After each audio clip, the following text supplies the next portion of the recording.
It's for the best.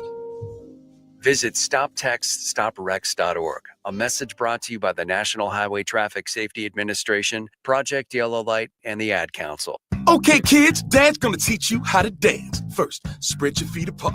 Then, pump your knee, nod your head, shake your hips, and bite your lip ever so slightly. Now, with one hand in the air, point at people with the other hand. I call that the rock star. Dance like a dad. It's a great way to make a moment with your kids. Now, make a face like it just smells something bad. Visit fatherhood.gov. Brought to you by the U.S. Department of Health and Human Services and the Ad Council. Attention! Acres is cutting interest rates and offering great deals below market value on the largest selection of used inventory in the nation. For a limited time, Acres is offering interest rates as low as 2.9% on our late model John Deere ag equipment. Acres' low interest rates, along with our below market prices on select John Deere used planters, tractors, sprayers, and combines, makes it a great time to upgrade your equipment for the 2025 season. Visit acres.com for details. That's AKRS.com. Offer ends May 31st, 2025. Subject to proof financing. Offer may change at any time without notice. We've been hunting these fields north of Kearney since high school. My buddy Ryan has always been my wingman, the life of the party. But I saw a change, and he got really down. Talked about his life being worthless. If you know someone who's struggling, talk to them about temporarily storing their guns away from their home, taking care of friends and neighbors. It's what we do in Nebraska.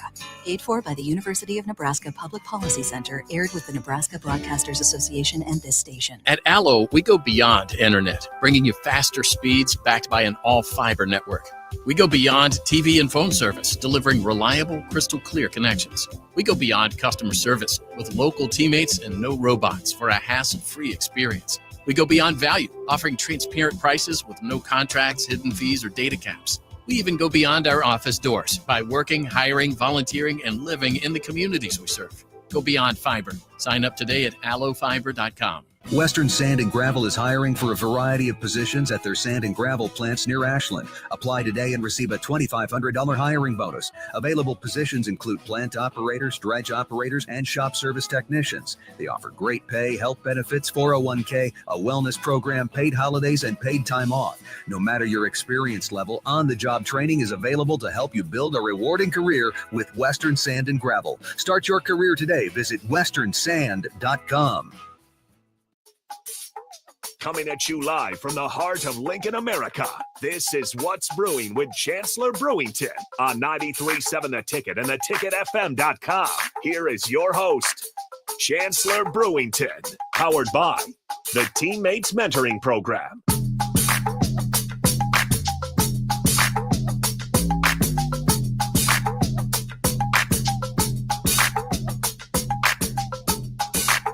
All right, welcome in. What's Brewing with Chancellor Brewington. Harrison Arns on the ones and twos. As always, we got Chancellor Brewington on the Allo VIP line where they understand the importance of exceptional service with a local heart. If you guys want to join in, 402-464-5685. You can put a face to the voice, Facebook, YouTube, X, Allo Channel 961 if you choose to do so. Chancellor Brewington, how's it going on was a little bit scary there of a Monday. I think we're out of it, at least in my neck of the woods now. Man, I'm doing good. I know that, tornado and wind stuff is no joke. So I'm doing good. I'm refreshed from the weekend and ready to get after it. So we got a good show lined up, man. Absolutely. And with that being said, where do you want to start off with? We could dive into some interesting college football or NBA. It's always kind of been the go-to for us as well. Yeah, let's go college football, man. I've seen there's been just obviously some lists and some things coming out. I saw a quarterback tier list that I thought was very interesting. Have you seen it? ESPN put it out about 13 hours ago. Yeah, I have it right in front of me. Oh, I love it. He's on top of it. This thing's been catching a lot more steam than I thought. That's for sure. So the article you're referring to is from David Hale, ESPN, for those curious if they want to look into it. Yeah, what's your initial thoughts on it? And I guess kind of giving the people a little synopsis of it as well. My whole thing, I'm trying to figure out how the hell he's grading it. Because to me, the list is idiotic. Right. But maybe, I keep going back to the beginning of, is there a key on how he's grading it? Am I missing something. Also, when you're adding the fact that we're grading the QB room, just makes for a bad list because you're going to have a bunch of errors in there unless you're just insanely lucky, because a lot of these guys you haven't seen play. You're working on high school tape. They're true freshmen or redshirt. They're not even going to see the field. And, you're trying to equate that into your whole equation there. I think that just kind of messes it up too a little bit. So, yeah, I don't like the list at all. It's a list of ranking all 136 FBS QB situations. And then he tiers them, but then he also kind of tiers groups within the tiers, because he has a young pups tier. That's like a group of guys that haven't played yet, but for some reason are at a pretty high tier. I don't know. I didn't like the list, Brewington. I'm kind of rambling here. What do you think of it? Yeah, it's almost like I feel like these lists come out preseason, especially like now when like not a bunch is going on, and the goal is to like stir the pot, and just get everybody going, and then like they know to get certain fan bases riled up, and Nebraska's just it's one of them, and we fall for the bait every year, and or every time, I should say, because it happens more than once a year. Yeah. But yeah, it is funny that you say that, because how I got onto this article, and I was like, maybe I should talk. I saw it earlier, but then Farley, he came in, right when I got in around like 3:30 at that time. And Farley's like, did you see what ESPN had Nebraska at in their QB rankings? So Farley was on it right away. So to your point of maybe it's just one of those things they know we're rabid enough to latch onto it, which at that point it's kind of hard to blame them. Yeah. So like my first kind of the tier one, and for those that can't see, I don't really know how he's doing this. I mean, I'm guessing it's like he does it by group, but it's really, I mean, you're not going to put South Carolina in there if Lenore Sellers isn't in there. So it's like you're really just doing it based off the player. Mm-hmm. And so a few quarterbacks that I guess I'll say I'm looking forward to see play and take a next step. One is actually Lenore Sellers. Like we saw him explode in a lot of games, have a real close one with the Bama game.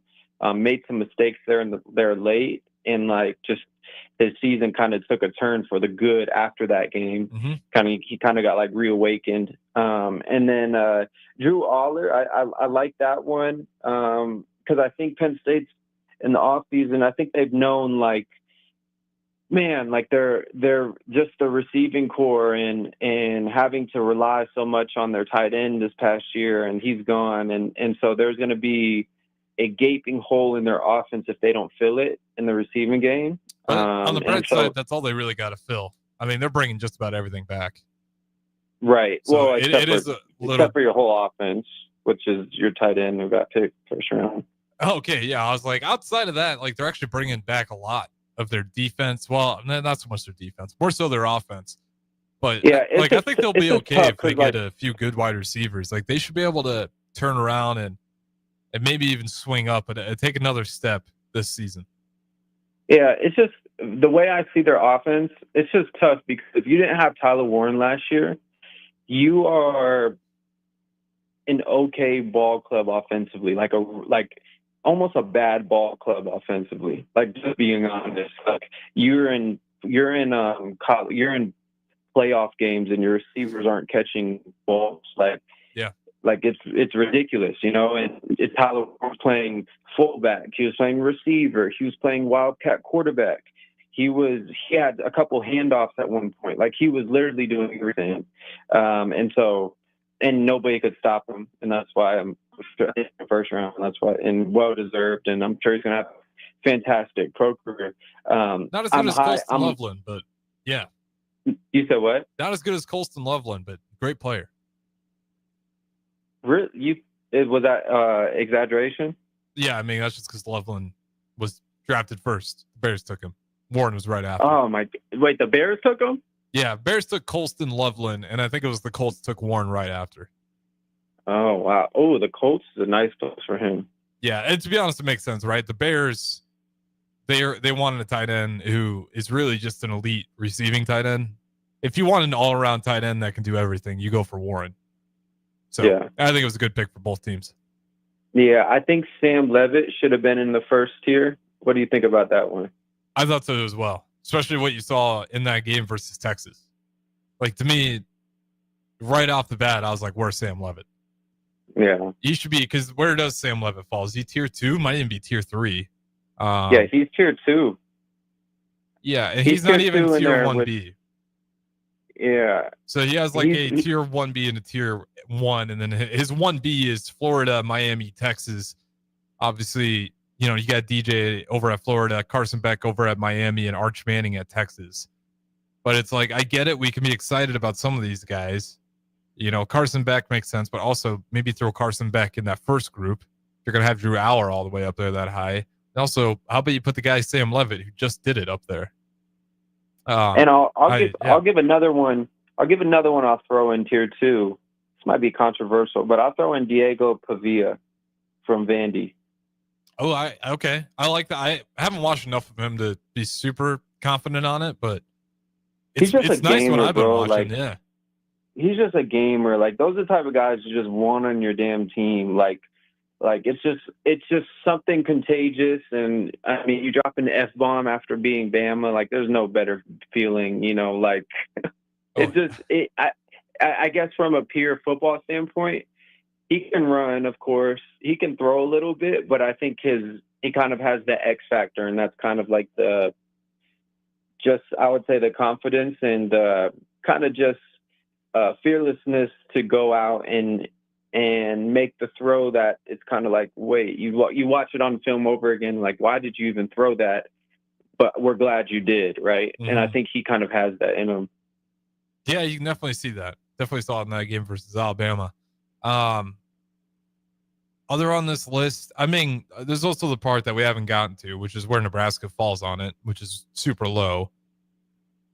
Okay, what about this name? I thought he played how his team needed him to play, and I think they won like 9 games last year, or 8 or 9 games. I mean, successful year. At one point, they were, top 20 team. Luke Altmaier from Illinois. Where's he at on here? He is tier 7. You got to be kidding me. And I thought he was from what I saw Nebraska game, and then moving forward, I know he had an opportunity in that Penn State game to win that. But there was a couple other moments later in the year, but I thought he played a pretty good year, and I don't think anyone was expecting that year from him, right? So I think moving forward, if he takes another step, I mean, I would put him kind of in that. I don't know if I would put him in the Nico category, and even Nico kind of being in tier 6 with Dylan Raiola is kind of strange to me too. The disrespect on Luke Altmaier is crazy. The write up on his tier, right, is just game manager. Last season, 60% completion rating, so you want to bump that up a little bit, but he still threw for 2,700 yards and 22 touchdowns, only 6 picks, 6 interceptions. You'll take that any day. And then I'm trying to see, let's see, how much did he rush for? Because he's a really good dual threat quarterback as well. Rushing, and he also ran for 217 yards and 4 touchdowns. With 37 being as long. I don't get that at all in Luke Altmaier, because he's kind of primed to be one of the best quarterbacks in the Big Ten this year as well. We could talk about Nico Iamaleava, obviously Dylan Raiola, and in Oregon, they're going to have, Penn State, Ohio State, Michigan with Underwood. We'll see what he is. But there's Luke Altmaier, and we talked about the Illinois schedule. He's going to have room to be, if Illinois is one of the best teams in the Big Ten record-wise, and Luke Altmaier is that starting quarterback, and he's got, a similar ratio to what he has now. I don't know what's preventing people from saying he's, at the very least, a tier 3 quarterback. Tier 6, that's disrespectful to Luke Altmaier. Yeah, it is. And then the last thing, of course, and that's the main reason why we talk about it, is Raiola at, was it tier 5? Yeah, he's all the way down there at or tier 6. Tier 6. Tier 6 is tier 6. Second time's the charm. Yeah. 8 players. Tier 6 quarterbacks all got a healthy dose of life as QB1 last season with some mixed results. But if those growing pains as a first-time starter in 2024 translate into more refined play in 2025, each quarterback could easily blossom into one of the country's best.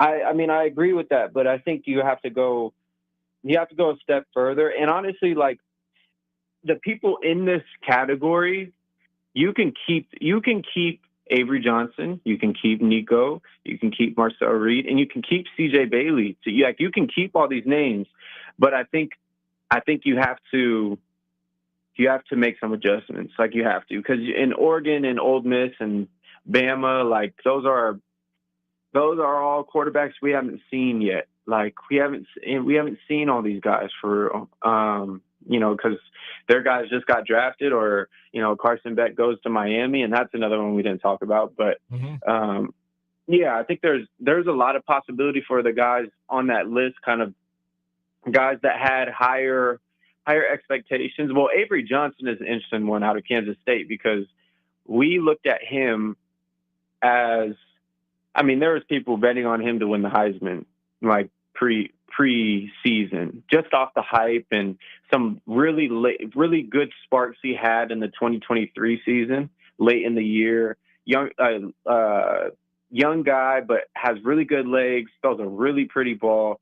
But it was like tornado after tornado at, beginning of the year for Avery Johnson. They just couldn't grasp offensively like what they wanted to do. And then obviously Nico had his struggles as well, but I don't know if Raiola really falls in that category, because he's a freshman, and it's just freshman pains, and you end up figuring it out, of course. But I think moving forward, if out of those 3 guys, I think Raiola will have the best year coming up. I really do. And I think the potential for growth, he has the most potential for growth out of those 3. Just first of all, him going in there fresh, and Nico had to sit behind someone, and Avery Johnson had to sit behind what's his face. Pretty sure he might have been behind. Was Will Howard there? Who are we talking about right now? Kansas State's quarterback before Avery Johnson. Was it Will? Yeah, Will Howard was there.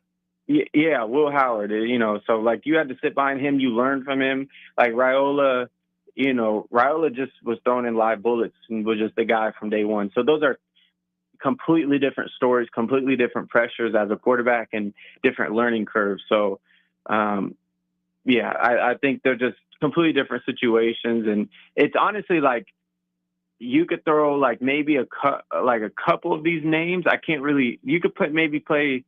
No, I think Sellers is older, but I don't know if anyone's really in Raiola's shoes in this quarterback class right now. Like, he's kind of in a league of its own, in its own way, or in a section of its own, just because the way, like, the progression of his career and where he's at and where he's projected to go, and the possibilities of where he can go is just, there's just a lot of possibilities, I would say.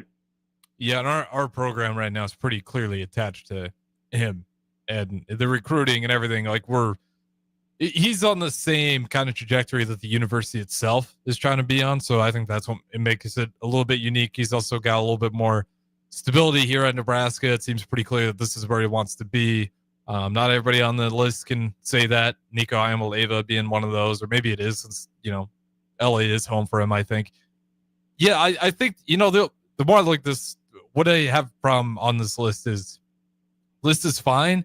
Just get rid of the word tier. There is nothing about this to me that is tiers. Like, he is just grouping people. You could label this article "Meet the Faces of College Football," the QBs of college football, because that's kind of more how this reads. It's like you get a group of these quarterbacks that have a lot of similarities around them, but not necessarily in terms of how good they are, because we get to tier 6, and one of the last lines is each QB could easily blossom into one of the country's best. That's tier 6. How in the hell could blossom into the country's best tier 6? So I think That's where I stem from this. Just get rid of the word tier, and then this article makes a lot more sense and it reads a lot better. But because if you do get rid of that, like all of a sudden, it doesn't feel so nonsensical to read it. Kind of, because you do get to, consistently consistent. Yeah, it actually makes more sense, right? Because consistently consistent, that was Luke Altmaier. Right. I don't know. Yeah, I fixed his article for him. I should message him. Yeah. A lot better reaction. And that's from I mean, if we want a quarterback, I mean, I feel like the quarterback game and what helps, what's comforting for college fans, like what I've noticed is knowing exactly what you're going to get out of a quarterback. Yeah. Like if it's 40%, throwing 3 picks and it's going to be a long day. Like, feel like as a fan, you would want to know that, like, going into it, so you don't get your hopes up. Yeah, you want the consistent quarterback that has a much lower ceiling every time. Right, and then also like the Luke Altmaiers, and he's consistently, like, he's gonna play some really consistent ball. He's usually gonna make the throw when you need it. He's probably not going to make this like amazing glamorous play where he's like throwing back shoulder, fades off his back foot, and like that's not really his game. Although he hit us with a few when we played him, but like that's not like he's like going to get the first down, 3rd and 4 off a scramble and make the right play, and off a play action he's going to hit the check down that ends up getting 20-yard gain. Like he's going to do those things, and I think that's the way Illinois' offense has been. So I think he's kind of been that. And I think, honestly, the frustration with Raiola this past year, and it's so interesting. Like, if you were to go back, like, in the dog days of, like, October and, late September, early October, even later October as well, like, people were calling for Raiola to be benched and this, and this. And so I think that frustration comes as you see the Illinois performance was like so encouraging. You had so many different aspects to the game. He had some scrambling plays, had one like bad throw, but everything else was like or 2 bad throws, but like everything else was perfect. And then you go into like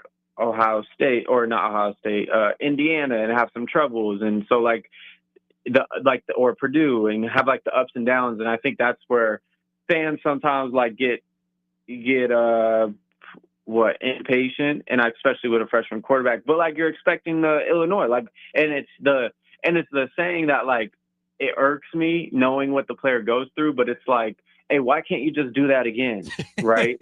and it's like, bro, there's so many factors, and like you don't know what's going on in his psyche. Like, you don't know what's going on, like, with the game plan. You don't know, like, if the protection this week has just been off and he's kind of, this left side of the protection is kind of has gaps in it. He's kind of worried about it. It's something they didn't, implement. They didn't talk about or, have some type of structure for or whatever. Like, you don't know if the receiver's, like, just running the wrong route. Like, there's just so many things. So I think, moving forward, like, you can kind of iron these kinks out this spring, and then you can have a more polished version. And then you kind of now the saying like, hey, why can't you just do that? Well, we'll have a better idea of what type of player he is. Like, let's be honest. Like, if there's some of the same inconsistencies with decision making or whatever they were last year, the late year interceptions, turning the ball over like that. If we start off and maintain that throughout midway year, like, okay, that's something we're going to probably have to deal with for his tenure, right? But now if he fixes things and, he's hot and whatever, then all of a sudden there's a mishap. Well, we know where his baseline is, and we know he's going to get back to that. So I think knowing the baseline, we can then I think as a fan, I don't know if you're ever like in the right saying this, like, why can't you just do what you did? But you have more of a right. You have an accurate baseline of who the player is. And I think with Raiola, we just didn't really have like it was so up and down, and then like this and this, but it wasn't too high ever, and it wasn't really too low ever. You had a couple games. Wisconsin was pretty high, I think. Yeah, I mean, you could make an argument for that, but I mean, there was also a lot of factors, and like, you know, Emmett Johnson was having really good games, whatever. But yeah, like there's just, I guess, you'll kind the outliers, you know, the high outliers and the low outliers, like those will kind of shorten, and the gap between those will shrink. And I think we'll kind of see like, okay, this is the player, and you know, fans just got to be okay with it. I'll ask you this, then we'll go to break. How confident are you in Rayola being, I'll say, significantly better next year? I think I'll know for sure after game one. Like, to be honest, like if it's the same fiasco UTEP game, like, you know, 0 points in the first quarter or 7 points, whatever it was, like if it's that fiasco and like kind of like the tale of Nebraska offense for the past like 76 years, then I'll kind of be like, you know, yeah. Because I think it's hit or miss, bro. Like I think what I personally think is I think he's gonna actually kill it. Like I think he's gonna really make a name for himself and establish himself as one of the greats at Nebraska. That's my personal take. I think he has it in him, but who knows? Yeah, I like it. Yeah. I'm on the same note. I think if I was a betting man, I'd probably take a lot of the overs on whatever his season totals are going to be. But, you know, at the same time, if I was a betting man, I'd definitely be in the hole money-wise. So, with that being said, we'll throw it to break here. We got 2 more segments. What's Brewing with Chancellor Brewington? Don't go anywhere. We'll talk to you guys on the other side. Dance like a dad. It's a great way to make a moment with your kids. First, I hold my hands out like they're on a steering wheel. Then I look over my shoulder. Next, I put it in reverse. Visit fatherhood.gov. Brought to you by the U.S. Department of Health and Human Services and the Ad Council. Play ball! Ready for summer fun and ballpark vibes? Bring your pack to Haymarket Park for a thrilling season of Lincoln Salt Dogs baseball and unleash the fun. From May through August, the Lincoln Salt Dogs will be playing and the park will be popping with all the food, drinks, and fun you need for the perfect night out. Grab your friends, family, and coworkers and make plans now. Visit saltdogs.com to secure your tickets. Come on out to the park and unleash the fun.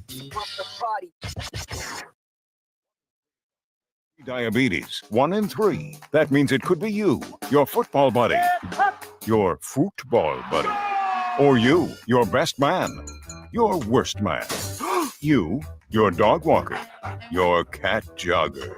While 1 in 3 adults has prediabetes, with early diagnosis, prediabetes can be reversed. Take the risk test at doihaveprediabetes.org. That's doihaveprediabetes.org. Wait, did they just say 1 in 3 adults has prediabetes? That's 33.33333% of adults. That means it could be me, my boss, or my boss's boss, or me, my favorite sister, or my other sister. That's 7 members of my 21-person romantic book club. Wait, the 1 in 3 could be me, my karaoke partner Carol, or my karaoke enemy Jeff. I'm going to take the risk test at doihaveprediabetes.org. Brought to you by the Ad Council and its Prediabetes Awareness Partners. Hi, this is Pastor Tom. Did you know there's a place kids can seek out help when they're away from home and something goes wrong? They find themselves in a difficult spot or even a dangerous situation. Maybe another child is bullying them or a stranger is following them. Perhaps on a date and things just go bad. In Lincoln, here's where they can find help. It's called Safe Place. Safe Place is a national program for children taking place in thousands of cities across the United States. The People Seating Mission is sponsoring this program in our community and has set up a number of businesses, fire stations, schools, and nonprofits around the city to become safe locations where kids can seek out help. They just need to look for the big yellow sign that says Safe Place on it. Then go inside and ask for help. We will be quickly connected to them and ensure they make it back home or to whatever resources are needed. If you'd like to find out more about Safe Place and ways in which you can get involved, just go to pcmlincoln.org. Remember, when we all do a little, we change a lot. 1 in 3 adults has prediabetes. 1 in 3. That means it could be you, your football buddy, your football buddy, or you, your best man, your worst man, you, your dog walker, your cat jogger. While 1 in 3 adults has prediabetes, with early diagnosis, prediabetes can be reversed. Take the risk test at doihaveprediabetes.org. That's doihaveprediabetes.org. Wait, did they just say 1 in 3 adults has prediabetes? That's 33.33333% of adults. That means it could be me, my boss, or my boss's boss, or me, my favorite sister, or my other sister. That's 7 members of my 21-person romantic book club. Wait, the 1 in 3 could be me, my karaoke partner Carol, or my karaoke enemy Jeff. I'm going to take the risk test at doihaveprediabetes.org. Brought to you by the Ad Council and its pre-diabetes awareness partners. I get it, slip it, cuff it, check it twice a day. I get it. Slip it, cuff it, check it in the morning and before dinner. I get it, slip it, cuff it, check it, and share it with my doctor. Nearly 1 in 2 U.S. adults have high blood pressure. That's why it's important to self-monitor your blood pressure in 4 easy-to-remember steps. It starts with a monitor. Now that I know my blood pressure numbers, I talked with my doctor. We're getting those numbers down. Get it, slip it, cuff it, check it. Talk to doctor now and share it. Be next to talk to your doctor about your blood pressure numbers. Get down with your blood pressure. Self-monitoring is power. Learn more at manageyourbp.org. Brought to you by the Ad Council, the American Heart Association, and the American Medical Association, in partnership with the Office of Minority Health and Health Resources and Services Administration. Alexa, play 93.7 The Ticket. Okay, playing 93.7 The Ticket. Alexa, turn down the lights. Dimming the lights. Alexa, order a pizza. The big one. All the toppings. Are you sure that's a good idea? Alexa. That's a lot of pizza for just one man. Alexa, just do it. Stop judging me, just do it. As you wish. Thanks, Alexa. You're my best friend. 93.7 The Ticket is your home for every Kansas City Royals baseball game. Bobby Witt Jr., Salvador Perez, Vinny Pasquantino, and the rest of the Royals attempt to make the postseason for the 2nd season in a row. And you can hear all the action on 93.7 The Ticket and theticketfm.com. Your home for Kansas City Royals baseball. Back to What's Brewing with Chancellor Brewington on 93.7 The Ticket and theticketfm.com. Powered by the Teammates Mentoring Program.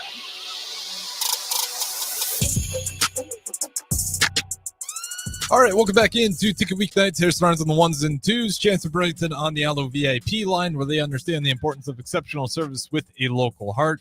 As always, you guys are welcome to join in on the text line or any of the streams. Shout out to Augie. As before, we were talking about the QB tier list that came out from ESPN. You shouted out Vanderbilt's QB, Diego Pivea. I believe that's how you say it anyways. He agrees with you on your take. Says he is not. He says, I agree with Diego take, just not as confident in the skill set. All right, Chance Brewington. With that being said, where do you want to go with it for segment number 2? Yeah, good take on that, by the way. I agree. I think might have hyped him a tad in the skill set category. I think he just makes up for that in that. Well, if you watched that Bama game too, you felt it. Like there is something there. I don't know if the skill's all the way there, but you definitely feel the energy. He brings it. Yeah, there's definitely something. I mean, we got to touch on NBA. So much has happened. So much I feel like is there's just so many themes going on in the NBA right now. Which one's your favorite?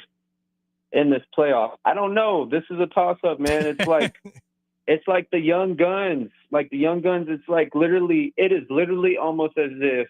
And I think what's his face, Jokic is kind of like, where would you classify Jokic in like the age gap, or like in the age ranking? Like he's not a young bull. Like he's a veteran, right? He's on 4 years. No, he's like this analogy actually works out really well. He's the middle brother that is just going by completely unnoticed, despite dominating. But we're officially in the era of like old heads out, young heads in. Jokic, middle brother, kind of ignored that era. You had Giannis in the playoffs. You had of course, Jokic, you had LeBron, you had Steph, you had Jimmy Butler, you Tatum. had Kawhi. You said what? Tatum, Celtics, first young team to really break in there. Yeah, Tatum. Like, you had some guys who have been there, done it, won, and it just didn't end up. It didn't end up playing. But I think the cards fell in like almost the most beautiful, one of the more beautiful stories. I think the Pacers Knicks one is probably going to be my favorite, and that starts Wednesday, game 1, and I think it's at the Knicks. It's in New York, and I mean the young pups there, and I don't even know if you say pups because they're not young. I mean, Jalen Brunson, it's like his 5th or 6th year in the league or something like that, or 4th through 6th, one of those numbers. And then you have Josh Hart and Karl Anthony Towns.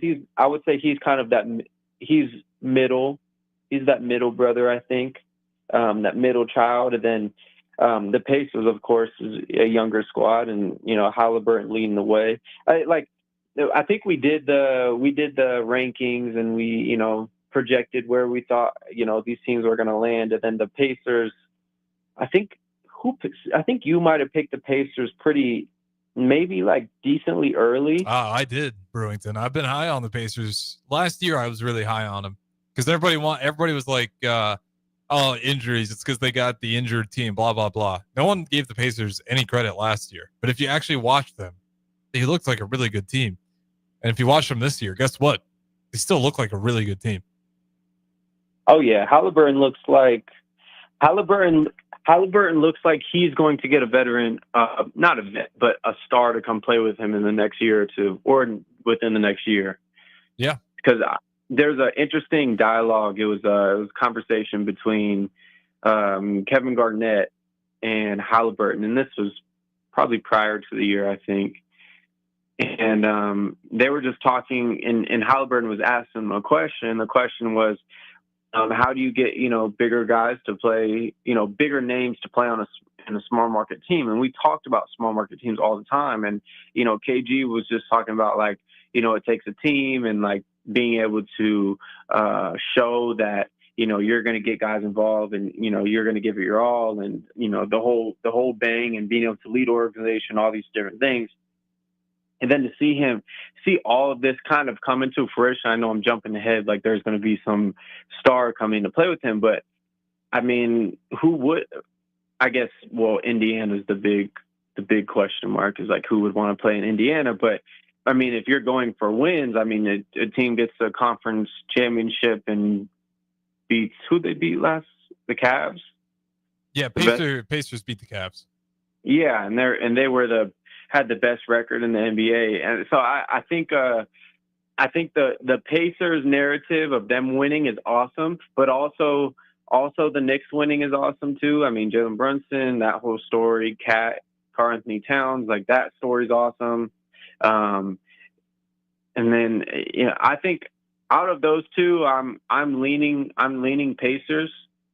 If there's like, because I think talent wise, like I think the Knicks might have like a slight edge talent-wise, but I think just like grittiness and like the heart of that Pacers team is just, I don't know, man. It's a good problem for the NBA to have, but it is entertaining because the NBA, I mean, it feels like they've been looking for a face forever now, and SGA has the option to be that face. But if you were probably to take a poll on NBA fans on who they want to win the NBA finals, of everybody who's left, that Thunder would probably be the least team picked. So you got your face of the league who, in this possible situation, I think most people would be, probably rooting for the Timberwolves. If I had to take a pulse on like the main NBA fan base, then it's probably Knicks, then it's Pacers, then it's Thunder. I can tell you who I feel really good about at all in any of this. I do think though, Knicks Pacers series, it is cool to just have the Knicks this far in the NBA playoffs, because I'm trying to think of like just really good Knicks playoff games in the Eastern Conference finals at this level. And then if that gets to the finals, good business for the NBA. Who do you like out of everybody in this? Like outside of the narratives and anything, like which team do you actually feel like has the best chance to win? Well, I wasn't expecting the beatdown Sunday night that the Thunder put on the Nuggets. And I think OKC is playing really good ball right now. So I think I could see OKC, handling the Timberwolves, but I could also see it going to like the T-Wolves as well. But I think Thunder's probably playing the best ball. They probably had I would say the Thunder probably had the toughest opponent in the past round. Yeah. I think you could make an argument for that one. And so I think they're probably the most primed to win it right now. Like if I was to give a nod to anyone just pure talent and momentum, I would go Thunder 1. I would actually keep it in the West, and I'll go T-Wolves 2. And then I'll probably go Knicks and Pacers in that so order. that kind of answers this from text line as well. From Augie again. Do you think either team in the East can beat either whoever comes out of the West? It's just like I feel like it's a different style of play. It's like I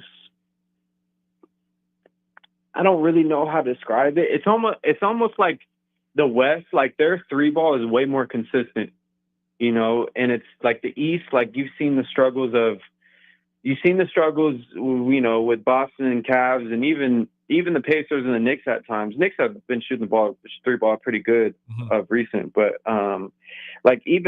it's just like the T-Wolves, if they don't hit a three, like they know they have to hit threes. Like they're not going to be in games if they don't hit threes. And OKC, like that's kind of their game as well. So I don't know. I'm leaning towards the team that shoots the three ball the best. Which is the Knicks?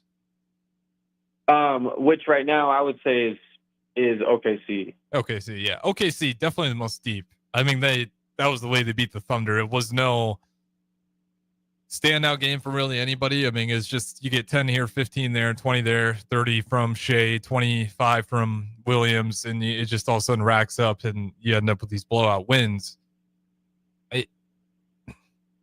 There is something about the Thunder, though, that I can't put my finger on. It's like when I watch them, like for some reason, I just don't believe it yet. Even though they blew out the Nuggets essentially twice, the one time in major fashion. When you watch the Thunder, like, does it feel like they're missing something? I don't know. Maybe it's just me. I was talking to DeMornay Piersonell about this, but there is something about the Thunder games that are just a little bit more boring than you might even anticipate. And I don't know if that's all it is. It's just like there isn't necessarily a flash factor with them. I think it might, honestly, I think it might be that they're so like young and so intense on the defensive end that there's not like these like gaps and runs that other teams go on, because they're like, I would say they're just like really dialed defensively. And they don't let a lot of like miscommunication and slip ups happen on that end. And I think we're kind of used to seeing that, and it kind of messes up the pace of the game in like I would say it's almost like from a selfish viewer point, like from a viewer's point of view, like because sometimes you like to see like the chaos. That's why I like college sports. You like to see the chaos. Well, I mean, seriously, that's why I tell people when I tell them that I like college basketball more than NBA, they ask why. It's the chaos, which is crazy. That take gets better every year. I watch the NBA, so I'll hold on to it. No, I'm joking, halfway joking. It's all preference, of course, but no, I think OKC has too many consistent pieces, and they're young too, and it's like young legs at this point might just win you the NBA like the ship right now. Yeah, honestly. I mean, that's kind of what we're looking, especially when you look over in the. I mean, it's all young legs. Outside of a few old guys, that's really the stars that are left in this thing. All right, Brewington, we got to throw it to our final break here. Segment 3, final segment. What do you want to talk about? I'll let you set the foundation. Dude, let's stay on NBA. I want to talk a little bit more T-Wolves and Edwards. All right, we'll do that next. Don't go anywhere. What's Brewing? Chancellor Brewington, Harrison Arns back at the 1040 Ticket Studios. We'll talk to you in a bit. finally a good reason to have a smart house. Just say, Alexa, play 93.7 The Ticket, and we'll magically start playing. How's it work? Nobody knows. Don't ask questions. Play ball! Ready for summer fun and ballpark vibes? Bring your pack to Haymarket Park for a thrilling season of Lincoln Salt Dogs baseball and unleash the fun. From May through August, the Lincoln Salt Dogs will be playing and the park will be popping with all the food, drinks, and fun you need for the perfect night out. Grab your friends, family, and coworkers and make plans now. Visit saltdogs.com to secure your tickets. Come on out to the park and unleash the fun. Out here on Nebraska's calm, welcoming waters, fishing is a breeze. It's the sweet spot where solo anglers find quiet before the catch, families reel in memories, and first-timers discover what makes fishing so special.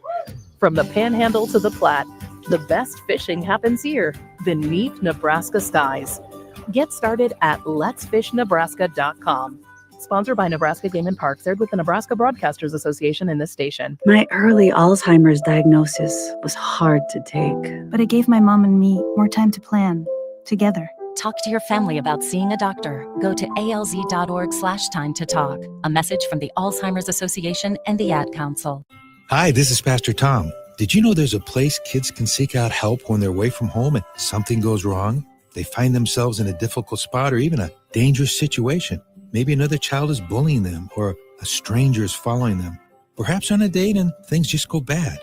In Lincoln, here's where they can find help. It's called Safe Place. Safe Place is a national program for children taking place in thousands of cities across the United States. Full City Mission is sponsoring this program in our community and has set up a number of businesses, fire stations, schools, and nonprofits around the city to become safe locations where kids can seek out help. They just need to look for the big yellow sign that says Safe Place on it. Then go inside and ask for help. We will be quickly connected to them and ensure they make it back home or to whatever resources are needed. If you'd like to find out more about Safe Place and ways in which you can get involved, just go to pcmlincoln.org. Remember, when we all do a little, we change a lot. I get it, slip it, cuff it, check it twice a day. I get it, slip it, cuff it, check it in the morning and before dinner. I get it, slip it, cuff it, check it, and share it with my doctor. Nearly 1 in 2 U.S. adults have high blood pressure. That's why it's important to self-monitor your blood pressure in 4 easy-to-remember steps. It starts with a monitor. Now that I know my blood pressure numbers, I talked with my doctor. We're getting those numbers down. Get it, slip it, cuff it, check it. Talk to doctor now and share it. Be next to talk to your doctor about your blood pressure numbers. Get down with your blood pressure. Self-monitoring is power. Learn more at manageyourbp.org. Brought to you by the Ad Council, the American Heart Association, and the American Medical Association, in partnership with the Office of Minority Health and Health Resources and Services Administration. Serve Nebraska believes that volunteers are part of what makes Nebraska great. Each year, the Step Forward Awards honors volunteers from across the state who serve their communities in outstanding ways. We hope you'll join us this year at the Step Forward Awards luncheon on October 27th in Omaha. Help us thank volunteers with a celebration to remember. To register, visit serve.nebraska.gov and click Register Now. We hope to see you there. Paid for by Serve Nebraska. Aired with the Nebraska Broadcasters Association and this station. Mario fue pintor más de 30 años. Cuando me dijo que se le estaban olvidando las cosas, fue difícil. Un día me dijeron que pintara el marco del lado por dentro y pinté el lado de afuera. Yo le diría a la gente que le diga a su familia lo que está pasando con él. Si algo se nota diferente, podría ser Alzheimer. Es momento de hablarlo. Visita alz.org/nuestras historias para saber más. Un mensaje de the Alzheimer's Association y the Ad Council. On the Block with Eric Strickland, Jay Foreman, and Austin Orman. The goal for those coming on the road, let's go get that first. And then here's what'll happen. There'll be you'll kind of be lackadaisical. Instead of keeping that energy, why not too? Instead of keeping that energy, you'll probably see just a little bit more ease of play. Because in the psyche, we did what we came to do. Every weekday from 3 to 5 on 93.7 The Ticket and theticketfm.com. Back to What's Brewing with Chancellor Brewington on 93.7 The Ticket and theticketfm.com. Powered by the Teammates Mentoring Program.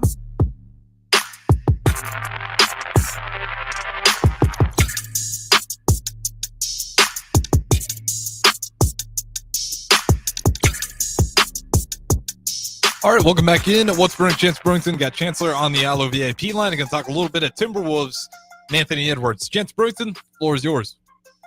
Yes, sir. Yes, sir. So, looking at some stats right now, looking at some numbers, Anthony Edwards, as expected, is leading the Timberwolves in points. Got 26, got 8 rebounds, got about 5.9, so let's round up to 6 assists, 1.5. I believe he is shooting 38% from 3, so he's shooting pretty well from 3. So, we've talked about his journey throughout the playoffs, having to play LeBron and Luka, and you didn't get to see like the full extent of that because Luka's injuries and that whatnot, and then you go to the Warriors, injuries with Steph, and I feel like he has kind of been asking for the matchup with the LeBron and Luka. Like you saw him, we talked about him pushing LeBron around and trying to pick up Luka, but at some point, like there wasn't much to pick up. Like he was a shell of himself a lot of those games. And then, I'm sure he was getting ready to, follow Steph everywhere and be a pest and, or Jimmy Butler. And, just didn't, the series just didn't end up panning out. Those series didn't just end up panning out the way, he expected, and really for the viewership, like I wanted to see it as well. And now you got an opportunity. You're going against Shai Gilgeous-Alexander, and I don't know.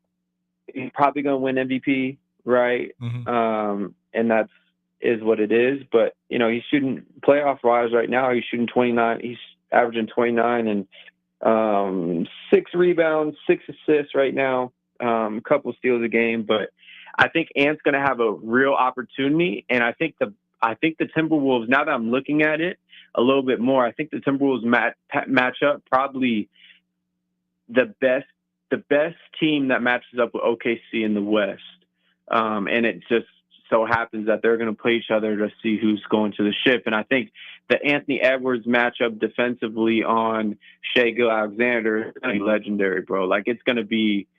I don't see a game where there's not going to be some eventful thing because you obviously have Julius Randle and stuff like that, but to have Anthony Edwards go against what I would say is the premier offensive player in the league right now, throw Jokic out of it just because for whatever sake, right? Like Shai Gil is the leading scorer in the league, and I think Ant's going to take this super personal, and it's going to be awesome, bro. Like it's going to be straight popcorn. Like everyone's going to be, I think everyone's going to get the most out of this. Like seriously, I think Shai's going to get the most out. I think Ant's going to get the most out of it. I think we're going to really see like what type of players they are.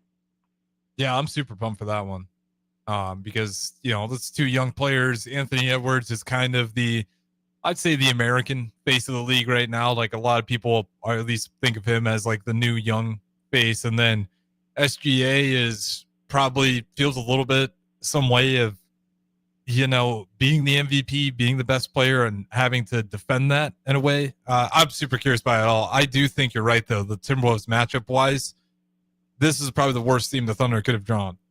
Even if you threw everybody back in the pool right now, I would have thrown these guys out there or the Clippers. Clippers got knocked out by the Thunder or by the Nuggets, so you would have had to face one of them either way. But the fact that they're getting them all the way in the Western Conference Finals, that's a tough pull. I got Timberwolves on that one, though, pulling through. I think it's, to your point, Anthony Edwards takes it personally. I think he has a really sellout, just great series altogether. Chancellor Brewington, who do you got? Timberwolves, Thunder. I'm going to go for. I'm going Thunder. I'm not Thunder. I'm not going Thunder. I think T-Wolves are going to win, but I think the T-Wolves. I think I'm sliding T-Wolves just because I want them to win so bad. I don't know if they are going to, but I think I can will them in my mind to win. I can definitely see it to the point where I even say they sneak on the road, steal game one on the road to set up for a good start for them. And I do think they win it likely in a game 7, but we'll have plenty of opportunities to talk about it. Chancellor Brewington, appreciate it as always. We will talk again tomorrow. Early break. We'll talk to you again tomorrow morning, 6 a.m.